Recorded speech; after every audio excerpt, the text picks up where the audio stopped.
Donald Trump has been elected the 47th president of the United States. According to the latest numbers from the Associated Press, former President Trump currently at 277 electoral votes, bringing in an extra 10 electoral votes from Wisconsin to push him over the top. We just announced that about an hour ago.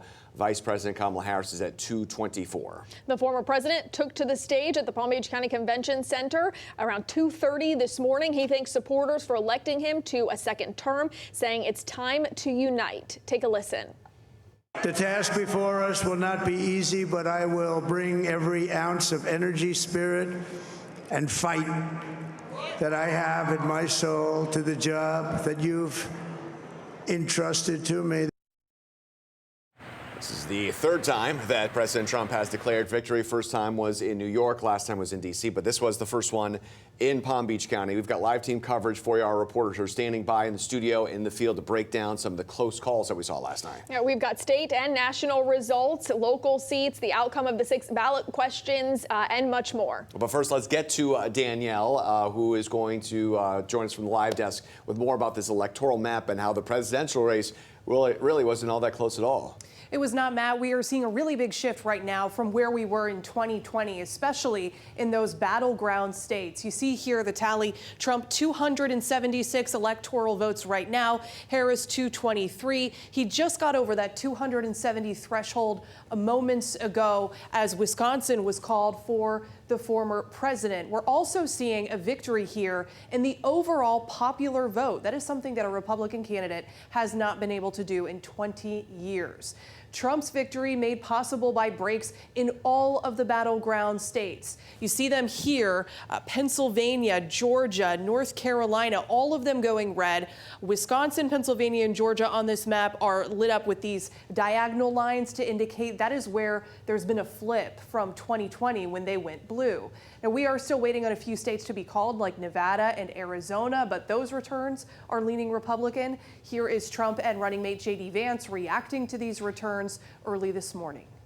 America has given us an unprecedented and powerful mandate. I think that we just witnessed the greatest political comeback in the history of the United States of America. According to CBS News exit polls, 67% of voters describe the economy as bad, and the economy was the top issue for Trump voters in this election.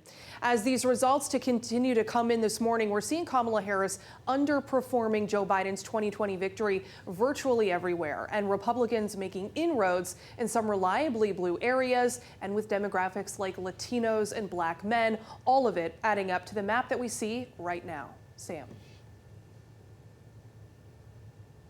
All right, Danielle, turning now to state races. Republican incumbent Senator Rick Scott has won a second term in the U.S. Senate after defeating challenger Debbie Mucarsel-Powell. Yeah, this race was also not close. The former governor campaigned on a platform of low taxes, reduced federal spending, and strong border security, while Mucarsel-Powell focused on health care, immigration reform, and environmental protections. So Scott received 56% of the vote statewide. Mucarsel-Powell got just 43. Breaking that down by our local counties, Mucarsel-Powell won 50% of the vote in Palm Beach County to Scott's 49%. In St. Lucie County, the margins were slightly bigger, with Scott taking 52% of the vote.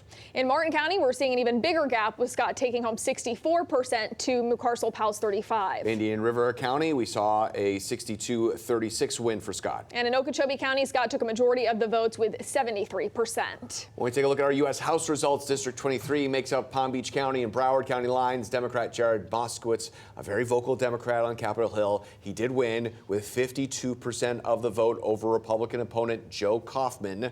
Broward County brought in a lot of the support Moskowitz needed to overtake Kaufman.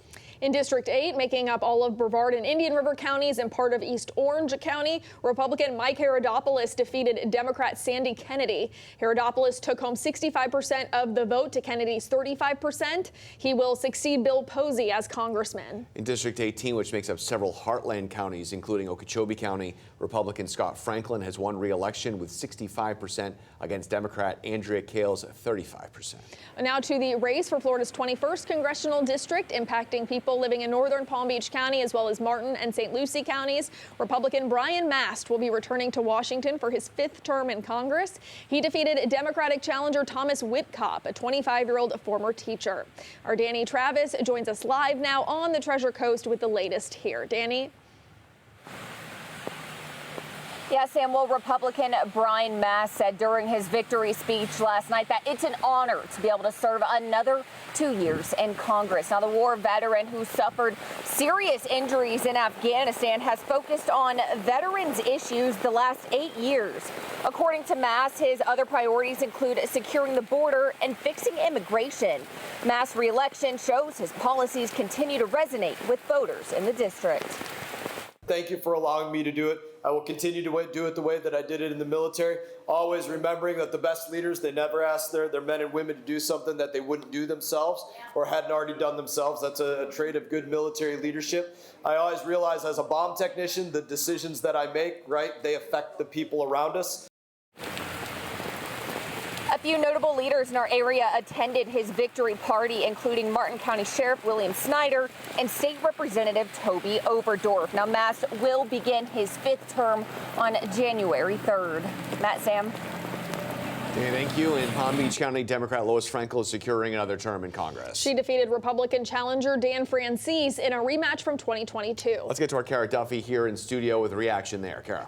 Well, Matt, Sam, it was the first one of the night for Palm Beach County Democrats. Congresswoman Lois Frankel securing another term in the U.S. House. The race was called within the first hour after polls closed. Frankel defeated Republican challenger Dan Francis for a second time by a 10-point margin. Now, this was the scene at Palm Beach County's Democratic Watch Party last night. While Francis campaigned on tackling issues of inflation and border security, Frankel focused her message on advocating for women's choice. That's a message she brought home last night. Take a listen.